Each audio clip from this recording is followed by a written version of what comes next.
Hey guys, it's Michelle here. Today I'm going to be showing you how I created some sentiment background cards using the Hero Arts My Monthly Hero March kit. Here's just a quick look at the kit and what you get. So there's this large 6x8 stamp set that comes with lots of sentiments. And then you get a couple of large word dies along with some banner shapes. You can use some of these banner shapes by themselves, or some of the stamps actually line up with them as well. And you also get 12 sheets of cardstock in this kit that are already cut down to half of a letter size sheet. This cardstock is a little thinner than the cardstock that I usually use for my card bases. I think it's 80 pounds, and the cardstock that I usually use for my card bases is 100 pounds. So it's a little bit thinner. I would just use this for layering, and I wouldn't use it for card bases. And then you get this mix of silver and clear sequins. There are stars in there, and then you also have white and clear sequins. And then you have some silver glitter embossing powder. I've already created a swatch for that embossing powder, and it's actually not as glittery as I thought it would be, which is nice because I don't like it when the glitter gets everywhere in my embossing powder. And then you get a little ink cube of white pigment ink, and I pulled out the full size ink pad just so that you can see how it usually comes. So to start off, I already pre-made some card bases. These are top folding 4 1/4 by 5 1/2 card bases, and like I said earlier, the cardstock that comes in the kit is a little thin, so I just pulled out my own heavyweight cardstock for this. And then I also pulled out some ink pads. I have some mini and full-size ones. The full-size ones are from W+9 and the mini ones are from Hero Arts. I just pulled out a variety of colors that I thought worked well together. So I'm starting off with one of my card bases in my mini Misty, and I'm just pulling off a bunch of sentiments that I think will work well with the theme that I want for my cards today, and I'm putting them on an acrylic block just so that I can have them all handy. I pulled out all of the stamps that kind of go with the theme of an encouragement card, so they say things like awesome and you are amazing and you're a good friend, so those kinds of things. And my thought is that once I finish these backgrounds, I'm going to die cut a bunch of the you words so that the card will say you and the background will say all of the things that your friend are. So to start off, I just positioned a couple of stamps, a couple of these sentiments onto the background, and I'm going to be creating like a scattered sentiment background. So since I'm going to be stamping multiple stamps at the same time in one color, I made sure to space out my sentiments so that all the sentiments of one color are not in one area of the card. And I placed some of them the right side up, but then I also placed one of them vertically. So I'm kind of going to be puzzle piecing all of these sentiments together, as you'll see throughout the video. So I went ahead and I stamped all of these stamps on all 4 card bases. And with this lightest yellow color, I did double stamp the stamps on each card base just to make sure I got a full coverage, especially with the stamps that have a lot of solid space. And then once I finished with those stamps in the yellow color, I moved on to the next selection of stamps. So again, I'm pulling out some of the sentiments, and now I'm starting to fill in more empty space. It's really easy in the beginning because you have so much space on the card. I just made sure that I placed some of my stamps the regular horizontal way and then some of them vertically. And I did this for each color.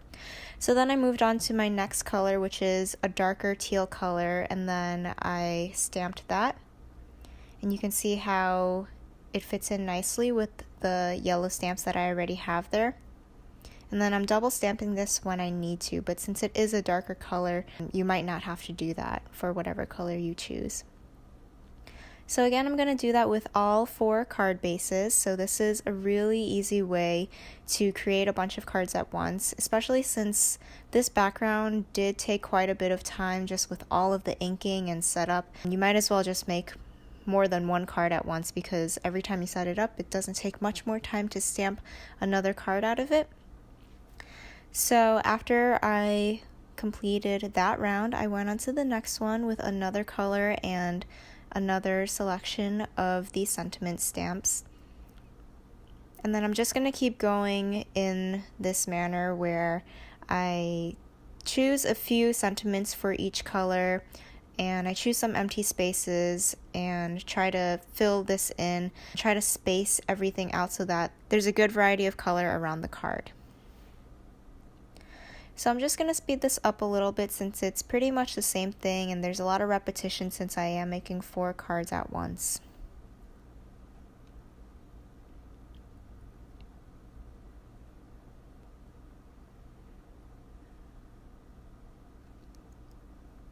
So now you can see the cards, the backgrounds are really starting to come together.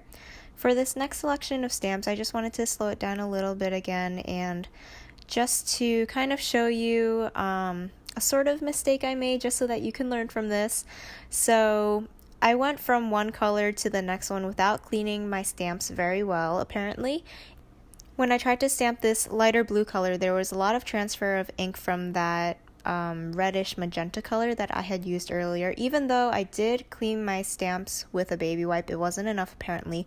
So it kind of like mixed the color and turned it into a purple, which I actually was okay with. I thought it blended the colors well together. But if this is a concern for you, just make sure that you clean your stamps very well in between each stamping.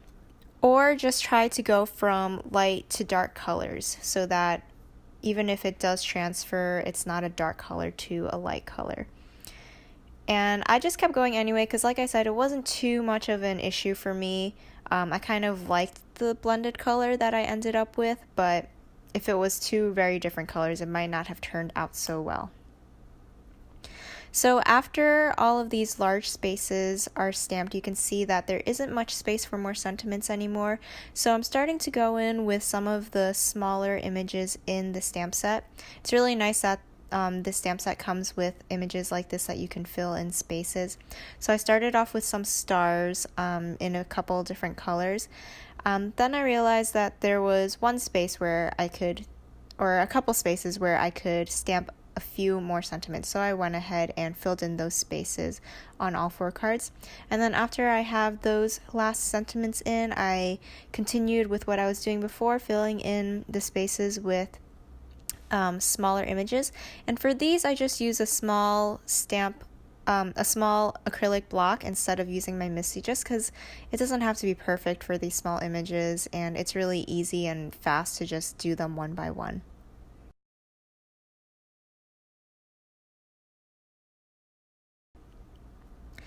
So once I have all of those smaller images complete, this entire background is really filled up and you get this really cool graphic, typographic look. I really like it. I think it's really fun, and especially with all the colors, you can get such a different look depending on the colors you use. And I think even if you just wanted to leave the cards like this, that would be really great. These would be really nice, clean and simple, 1-layer cards, and you don't even have to do anything to them if you don't want to. But I went ahead and finished all of these off camera. I just did some pretty simple stuff, so I did off camera, and I'm just going to explain what I did. So for this first one, I die cut a vellum circle, and then I layered a few layers of the U die cut. I did 3 layers, and then I covered it with a teal metallic embossing powder by Zing. Then for this second card, it's pretty similar. I took a vellum circle again, and I just have a white U die cut, and I put some twine behind that vellum circle. Then for the next card, I have a die cut heart in white from white cardstock, and I covered that with the silver glitter embossing powder that came in the kit. And then for the fourth one, I have a die cut heart off to the side, and I die cut U from a glitter cardstock, and then scattered some of the sequins that came in the sequin mix. And I just wanted to show you the different look that you get from glitter cardstock, just die cutting from that, and from die cutting a couple layers of white cardstock and then covering it with the silver glitter embossing powder. I like layering the die cuts and then covering it with embossing powder because I think you get more dimension and it's more fun, which you can see a little bit on camera here. There's more dimension to the side of it. But if you just want to take a little shortcut, you could just die cut it out of silver glitter cardstock and that would work too. So those are the finished cards, and here are some close-up photos. I really like how these came out. Honestly, I may just do these again just with the stamping and without all the layers on top because that did take a lot of time, and I think I kind of like them as they are, just as backgrounds. Like I said, it's a really fun graphic look. But anyway, I hope you liked this tutorial and I hope you try this out. If you're not a subscriber to the Hero Arts kits, this kit is available for purchase just individually, and it's still in stock right now, but it will only be available for a limited time, so go ahead and check that out in the link down below. And if you like this video, make sure to subscribe, and I hope to see you again soon.